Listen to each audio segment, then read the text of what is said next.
Hey, happy Thursday morning, everyone. Glenn Calloway from the basement, back with another video. I am like somewhere around 15 videos away from my 1,000th video. This is almost like a countdown. Today I wanted to talk about the GOAT, Mr. Bob Dylan.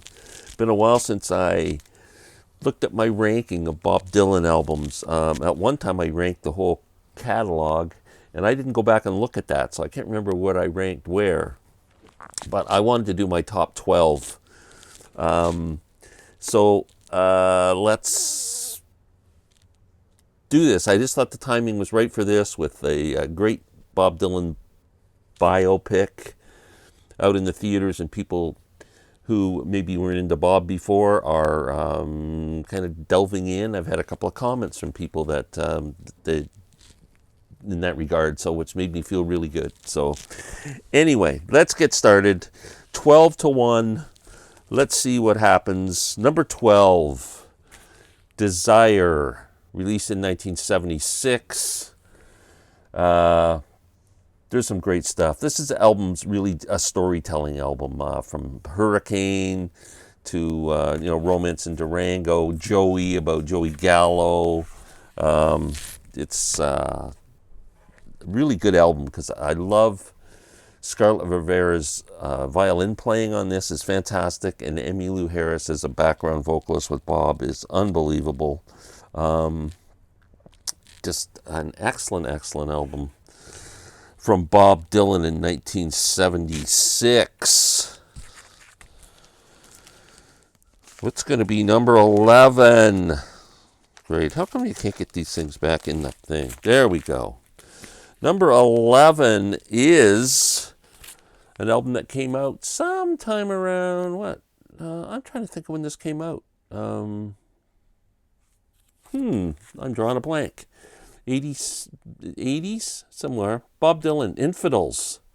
Man, there's some great stuff on here. Just great. Now, I'm of the opinion that Bob had a few songs that he didn't put on here, but like Blind Willie McTell, the songs that could have ended up on Infidels but didn't. But the opening track, Joker Man's incredible. Sweetheart Like You's fantastic. That's one of my favorite Dylan songs, actually. It's just a great album. Sly and Robbie playing the drums and bass. Mark Knopfler and Mick Taylor on guitars. I mean, it's definitely, if you're not a Dylan fan and you like, I think it's a pretty accessible album. Let's just put it that way. Number 11, Infidels. Number 10, we're going with an album that really was a big time focus on in the movie Complete Unknown. At the time, it was Freewheeling. That's Suze Rotolo on the screen, on the picture there, not Sylvie. Wow, what can you say about this album? Groundbreaking. The Beatles got turned on to Dylan from this album and started to rethink the way they wrote songs. Blowing in the Wind, Girl from the North Country, Masters of War, Hard Rain's Gonna Fall, Don't Think Twice, It's All Right. I mean, just those songs alone are all epic. I mean, great record. Bob Dylan, Freewheeling at number 10. Number 9, I got 3 of these on CD. I don't have the vinyl, and I am going to correct that at some point. Great album produced by Daniel Lanois is Oh Mercy. Fantastic stuff. 2 of my favorite Dylan songs are on this album. Everything Is Broken and Ring Them Bells. Beautiful album. Political World. When Teardrops Fall. It's a great record, great production, awesome stuff. The next one I have on CD is in the same order here. Number 8, Love and Theft. Yes, it's not just the early Bob albums that are great. These albums are fantastic. Love and Theft is an amazing album, except for Tweedledee and Tweedledum's kind of a dumb song to start off, but after that the album just is incredible. Mississippi, Summer Days, By and By, High Water for Charlie Patton is one of my favorites. Sugar Baby's great. excellent album from Bob.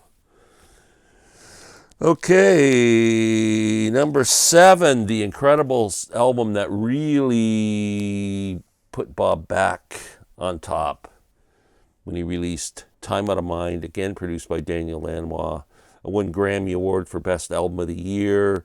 And Bob, this is just such a great album from start to finish. Lovesick, Dirt Road Blues, Standing in the Doorway, Million Miles, Trying to Get to Heaven is just the most poignant, beautiful song. Not Dark Yet, another favorite.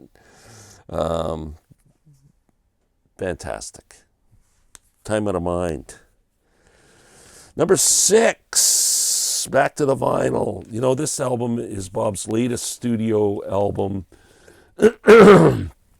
And I never tired of it from the time it came out in 2020, was it? I don't, somewhere around there, sorry. Someone can correct me in the thing. I'm kind of losing it on the dates. Rough and Rowdy Ways.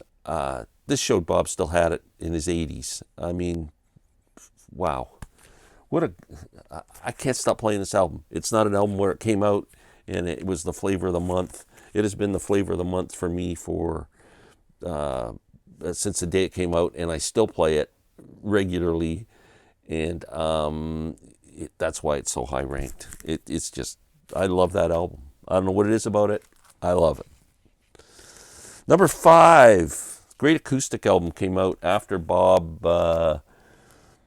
did his great trilogy albums, then disappeared for a while, had that motorcycle accident, whatever that actually was, and then comes back with a totally different outlook on the music and gets real down to basics with John Wesley Harding. What a great record this is. Unbelievably good. Man. Oh,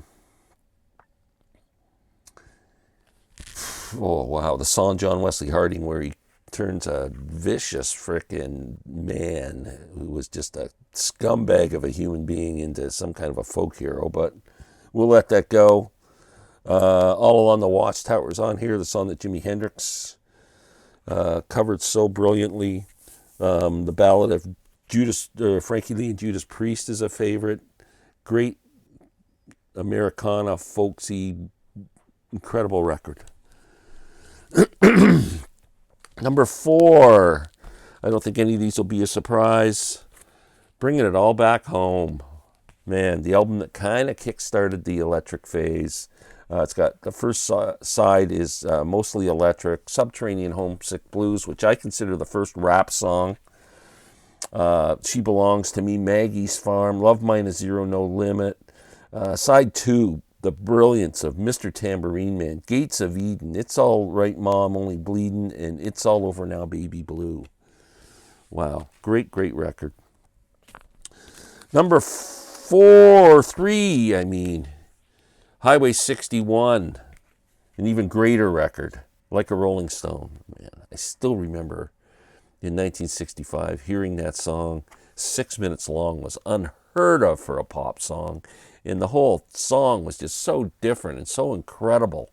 And I remember buying the 45, and the side 2 had Gates of Eden on it. And I bought this album, and then Gates of Eden, which I liked, wasn't on this album. And then I had to go back and figure out that Gates of Eden was on this album, so then I had to buy that record. Wow, amazing. I had to do it in reverse, all because of Like a Rolling Stone, the greatest single ever in the history of music. And came with this interesting sketch of Bob. That'd be a nice framed item. Next on the list, number 2. My buddy Sam St. John's favorite, Blood on the Tracks. I just did a video on this the other day, celebrating its 50th anniversary. It was released on January 20th, 1975. Bob was going through divorce and marriage breakup and the whole bit, and just poured his guts out about relationships and love and loss and anger and hate and all the stuff you go through during a serious breakup like that. This album is all about that, and it's all on here. except for Lily, Rosemary, and the Jack of Hearts, which is like a cinematic masterpiece. Blood on the Tracks, number 2. Number 1 will always be number 1 in the Dylan canon. For me, my second list of the greatest albums of all time, this is number 2 behind Sgt. Pepper, and it is Blonde on Blonde, the first double rock album ever released in 1966. It has so many great songs on it. My favorite track of Bob's is Visions of Johanna. It is on here. Rainy Day Woman was a hit. Just Like a Woman was a huge hit. I Want You was a hit. Side 4 was just one song. Sad-Eyed Lady of the Lowlands. Who'd ever, like, that was unheard of when you bought this album and heard that. I'm sure that happened on jazz albums and stuff, but on a rock album, one song taking up a whole side was just going, wow. One of Us Must Know Sooner or Later is one of my favorite Dylan songs. I freaking love this album. Number 1. That's my ranking of Bob Dylan, the top 12 albums. Let me know your favorites. Thanks for watching. And it is my granddaughter's 2nd birthday today. It's a really special day for our family. Happy birthday, J. Rose. Juliet Rose.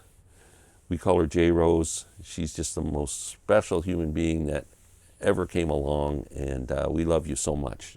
Have a great day.